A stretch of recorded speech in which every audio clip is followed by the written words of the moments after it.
So hello everyone and welcome to this chapter inside series जिसमें अपन physics module 1 पे start कर रहे हैं.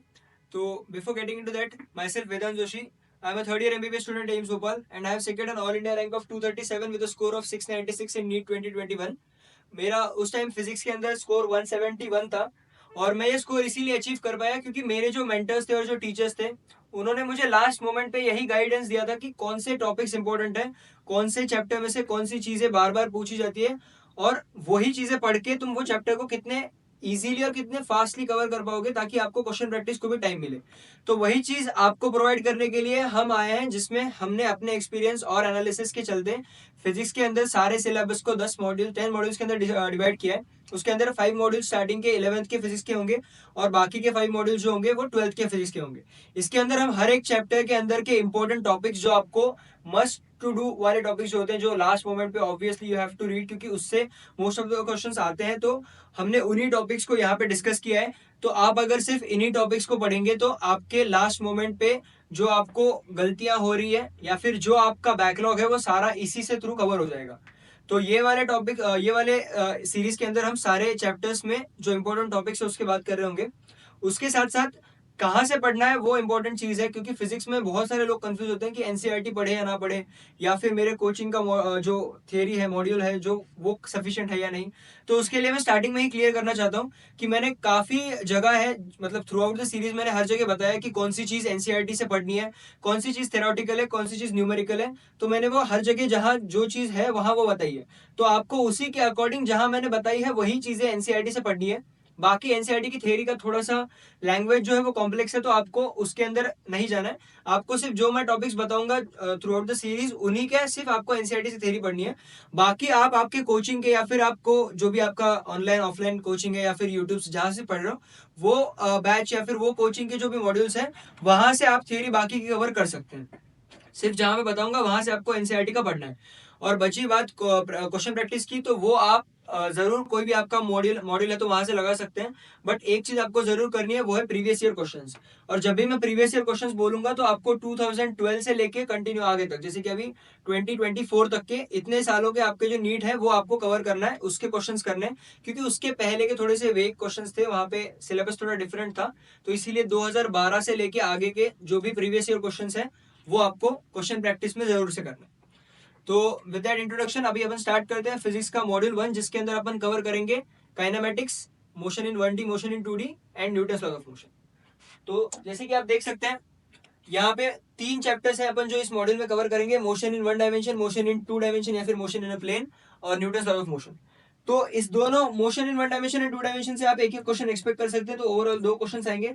इससे आप थ्योरेटिकल क्वेश्चन एक्सपेक्ट ज्यादा नहीं कर सकते. इसमें मोस्टली क्वेश्चन जो होंगे वो न्यूमेरिकली होंगे क्योंकि इसमें आपको कोई सिचुएशन देंगे उसमें आपको काइनेमेटिक्स के इक्वेशंस लगा के आंसर निकालने होंगे.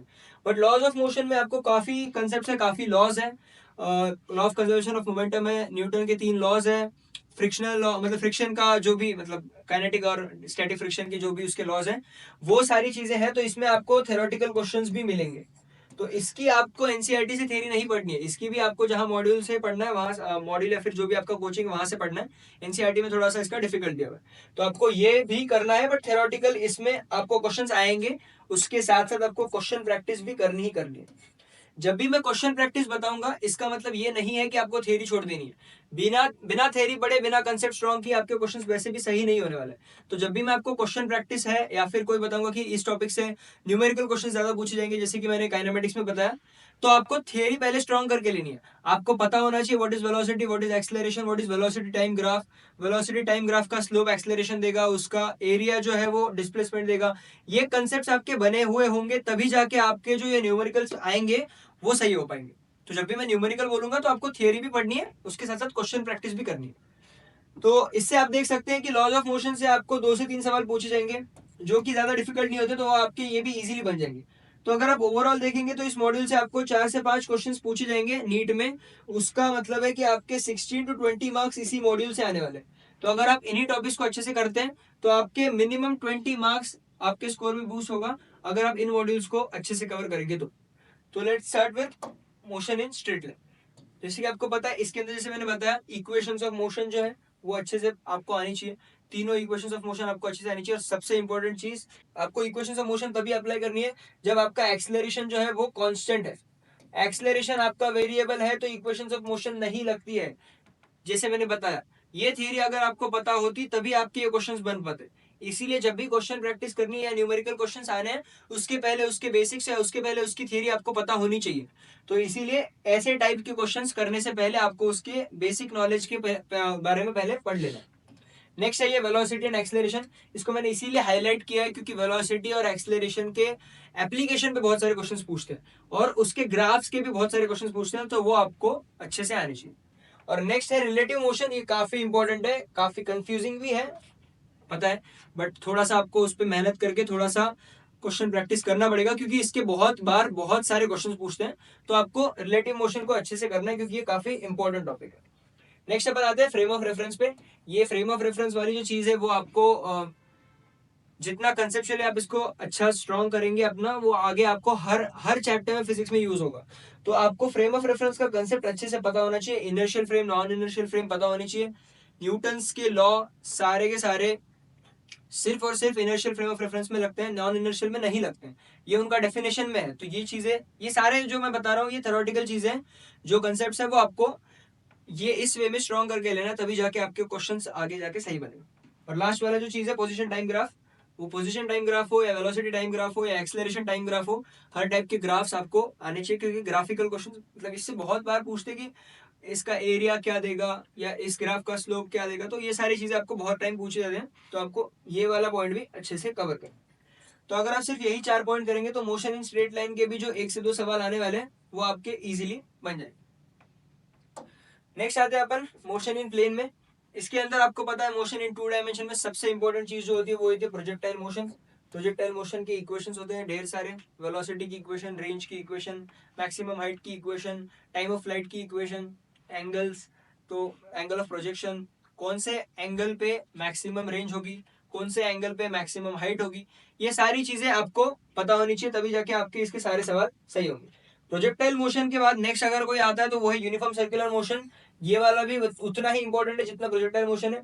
इसके भी बहुत सारे क्वेश्चन पूछे जाते हैं, तो आपको ये भी अच्छे से आना चाहिए क्योंकि इसके जब तक आपकी थियरी स्ट्रांग नहीं है तब तक आपके क्वेश्चंस नहीं बनेंगे। तो इसीलिए इसकी थियरी पहले स्ट्रांग कीजिए, उसके बाद आपके क्वेश्चंस अपने आप इजीली बन जाएंगे। और रिलेटिव वेलोसिटी वाली जो चीज थी वो 1 डायमेंशन में भी है, 2 डायमेंशन में भी है। तो अगर आपका वहां पे कंसेप्ट स्ट्रांग है तो यहाँ पे वही चीज है, बस आपको 2 डायमेंशन में लगा के अगर वो वेक्टर है तो वेक्टर अलजेब्रा लगाना है। सबसे जो चीज मैंने यहाँ छोड़ दी जो अभी मैंने बताई कि वो है वेक्टर अलजेब्रा।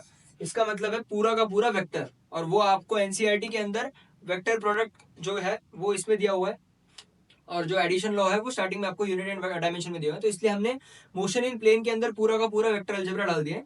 इसके अंदर आपको क्या क्या पढ़ना है, ट्रायंगल लॉ, पैरेललोग्राम लॉ, और उसके साथ साथ वेक्टर प्रोडक्ट्स। उसमें जो आता है स्केलर प्रोडक्ट और डॉट, स्केलर प्रोडक्ट या डॉट प्रोडक्ट, और क्रॉस प्रोडक्ट या वेक्टर प्रोडक्ट जो है वो सारा का सारा वेक्टर अलजेब्रा आपको अच्छे से आना चाहिए क्योंकि ये बेसिक है, ये आपको हर जगह यूज होने ही वाला है। तो अगर आप ये 4 टॉपिक्स अच्छे से करते हैं तो आपके 1 से 2 सवाल जो आने वाले हैं वो भी इजीली बन जाएंगे। ये भी कोई डिफिकल्ट टॉपिक नहीं है, काइनेमेटिक्स से इजी सवाल आते हैं, तो आपका अगर प्रैक्टिस अच्छा है तो आपके क्वेश्चंस इजीली हो जाएंगे। नेक्स्ट अपन आते हैं लास्ट टॉपिक पे जो है लॉज ऑफ मोशन। इसके अंदर सबसे इंपॉर्टेंट चैप्टर का नाम में ही दिया हुआ है लॉज ऑफ मोशन। न्यूटन ने दिए हुए थे 3 लॉज थे, सबको पता होने चाहिए क्या लॉज है, सारे उसके जो एप्लीकेशन है वो पता होने चाहिए। लॉ ऑफ इनर्शिया पहला वाला, दूसरा वाला F is equal to M A को डिराइव करने वाला लॉ, तीसरा वाला एक्शन रिएक्शन वाला। तीनों के आपको एप्लीकेशंस पता होने चाहिए। Law of conservation of momentum कौन से लॉ से आता है ये भी पता होना चाहिए। मोस्टली लोग थर्ड लॉ बोल रहे होंगे, सेकेंड लॉ से ही आता है, तो ये न्यूटन सेकेंड लॉ से डिराइव होता है। और आपको ये सारी चीजें थ्योरेटिकली स्ट्रॉन्ग करनी होगी, तभी जाके आपको इसके सवाल सही होंगे। ये हो गया एनएलएम की बात, क्योंकि एनएलएम में यही सवाल है जिससे ज्यादातर पूछे जाते हैं। नेक्स्ट एक इंपॉर्टेंट चीज एनएलएम में जो होता है वो free body diagram. Free body diagram इसलिए इंपॉर्टेंट है क्योंकि ये चीज भी जैसे मैं बोल रहा हूँ ये सारा फिजिक्स का बेसिक्स है। आप ये जितना स्ट्रॉन्ग करेंगे आपके आगे के चैप्टर्स में ये हर चीज यूज होने वाली है। तो ये फ्री बॉडी डायग्राम भी आपको हर एक चैप्टर में यूज होगा, तो आपको इसको भी स्ट्रॉन्ग करते हैं। जब ये 3 चीजें आपकी हो जाएगी तो बची हुई जो 2 चीजें हैं, ये 3 और 5, ये है आपका फ्रिक्शन। फ्रिक्शन आपको एक बार पहले कंसेप्चुअली इसको स्ट्रॉन्ग करना पड़ेगा, थोड़े क्वेश्चंस प्रैक्टिस करनी पड़ेगी, उसके बाद ही आपका ये क्वेश्चन टॉपिक स्ट्रॉन्ग होगा। क्योंकि इसमें थोड़ा डिफिकल्टी जाती है, क्योंकि थोड़ा सा ट्रिकी है, तो आपको थोड़ा इस पर टाइम देना पड़ेगा। तो जैसे मैं हर बार जहाँ पे भी स्टार कर रहा हूँ तो वो टॉपिक को आपको थोड़ा सा टाइम देना है, क्योंकि ये ट्रिकी है बट जरूरी है। तो इसीलिए आपको इन टॉपिक्स को भी अच्छे से पढ़ना है। तो अगर आप ये सारे टॉपिक्स अच्छे से करते हैं तो इससे जो 2 से 3 या फिर 3 से 4 सवाल जो आने वाले हैं, जो कि इतने डिफिकल्ट भी नहीं होते, तो वो आपके इजीली बन जाएंगे। तो that's it for this video. अगर आप ये सारे टॉपिक्स के जो मैंने अभी बताया उनको अच्छे से करते हैं तो आपके स्कोर में 16 to 20 मार्क्स अपने आप बूस्ट हो जाएंगे इजीली, और वो आपके फिजिक्स के स्कोर को काफ़ी इंप्रूव कर देगा। तो that's it for this video. See you in the module 2, जिसमें अपन फिजिक्स के आगे की बात कर रहे होंगे। So thank you.